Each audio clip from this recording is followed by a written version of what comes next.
Hello everyone, welcome to Sanmarga classes. ಯೂಕ್ಲಿಡ್ನ ರೇಖಾಗಣಿತದ ಪ್ರಸ್ತಾವನೆ ಅಧ್ಯಾಯದ 30ನೇ ಪ್ರಶ್ನೆಯನ್ನ ಗಮನಿಸಿ, ವ್ಯಾಖ್ಯಾನಿಸಿ. ಸರಳ ರೇಖಾಗತ ಬಿಂದುಗಳು, ಸರಳ ರೇಖಾಗತವಲ್ಲದ ಬಿಂದುಗಳು. ಸರಳ ರೇಖಾಗತ ಬಿಂದುಗಳು ಅಂದ್ರೆ ಏನು? ಒಂದೇ ಸರಳ ರೇಖೆಯ ಮೇಲಿರುವ ಬಿಂದುಗಳನ್ನ ನಾವು ಸರಳ ರೇಖಾಗತ ಬಿಂದುಗಳು ಅಂತ ಹೇಳ್ತೇವೆ. ಸೊ ನೋಡಿ, ಎ ಬಿ ಸಿ, ಸೊ 3 ಬಿಂದುಗಳು. ಸೊ ಇದು ಸರಳ ರೇಖಾಗತವಾಗಿದೆ. ಯಾಕಂದ್ರೆ ಈ ಬಿಂದುಗಳನ್ನ ಸೇರಿದಾಗ ನೋಡಿ ಒಂದು ಸರಳ ರೇಖೆ ಉಂಟಾಗ್ತಾ ಇದೆ.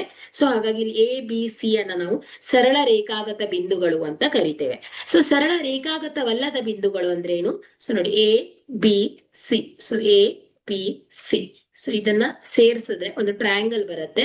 ಸೊ ಇಲ್ಲಿ ಒಂದು ಸರಳ ರೇಖೆಯ ಮೇಲೆ ಇರದ ಬಿಂದುಗಳನ್ನ ನಾವು ಸರಳ ರೇಖಾಗತವಲ್ಲದ ಬಿಂದುಗಳು ಅಂತ ಹೇಳ್ತೇವೆ.